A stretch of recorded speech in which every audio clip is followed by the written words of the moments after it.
Today we're having a play with some beef ribs that we've got from Perry's of Eccleshall. Now the beef ribs that we're going to be using today are going to be cut slightly differently to what you've probably been used to seeing them done. You'll have been used to seeing them in restaurants, and especially the barbecue restaurants, done British style, which is basically the flat long of the rib with the meat on top. We've got these cut flanken style, which essentially just means across the bone.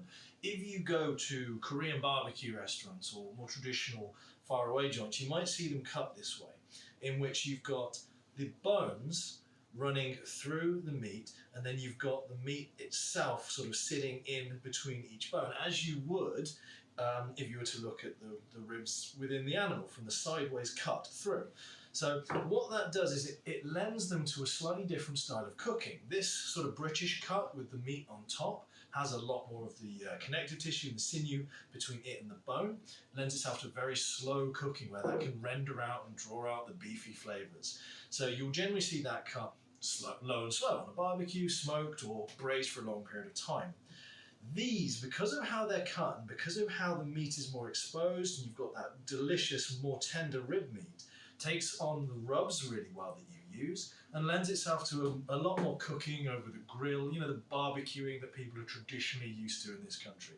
So it makes for a very different experience. So hot heat and bold flavours work really, really well with this cut, whereas the slow, good salt, pepper, low, slow, beefy flavours and that type of cooking works much better with just the simple long ribs or short ribs. So we're going to be basically seasoning these up, and we're going to be throwing some simple spices on there that work with this type of cut and this type of cooking, and we're going to be throwing them over the coals, showing you that you can cook ribs quick, hot, and still maintain a lot of that tenderness. I mean, those pockets of meat are almost like little pockets of fillet or ribeye steak going between each one of the bones here.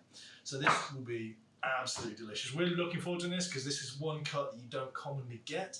So if you ask to have it cut by the butcher, essentially what the flanken style means is just flank along the side of it, coming from the side.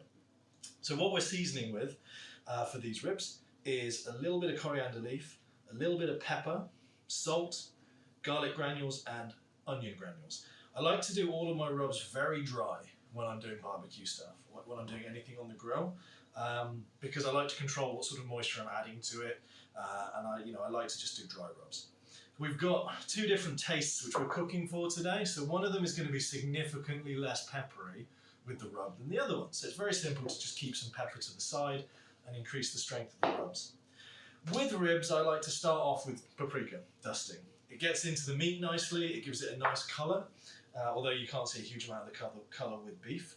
And just very liberally cover the open surfaces of the meat with the paprika.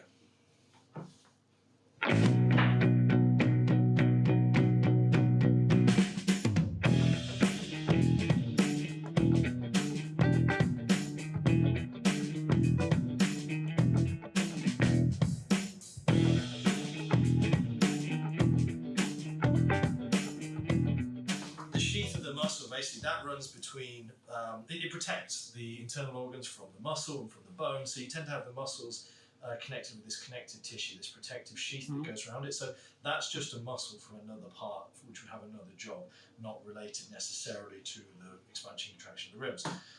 Like with brisket, the brisket cut, the flat of the chest, there's a muscle underneath, a muscle on top, which is joined with the connective tissue, stops them kind of rubbing and adhering to each other, because if you didn't have this connective tissue, these muscles, if they were going past one another, they'd have they'd stick, they'd rub.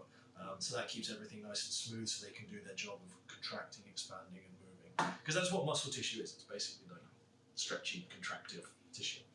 So it works nicely to look after the internal parts. But that, for cooking, then gives us a challenge. We have to heat the meat to the point where this connective tissue, which isn't particularly nice to chew, gets rendered down, becomes tender. So on ribs, a lot of the time, on pork ribs, and I've got a video on this too, you tend to go along the ribs to get a really tender pork rib. When you're doing a rack of those, you'll take as much membrane, as much tissue off as you can.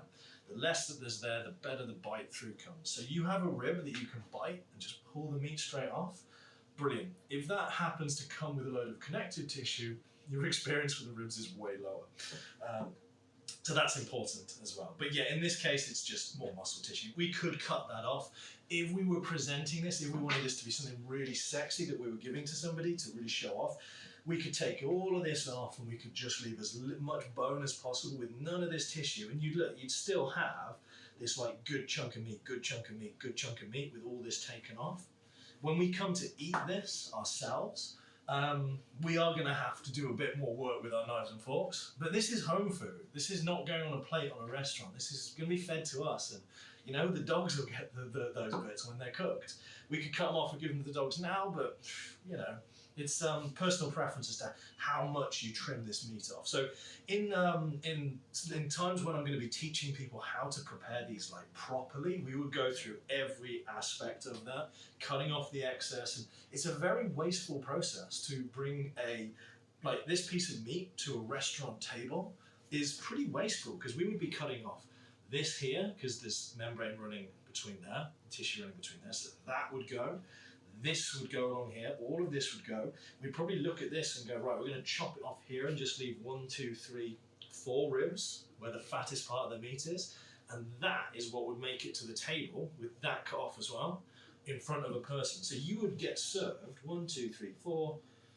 From where my thumb is to where my thumb is what would make it to the table without any of this and without any of this as well.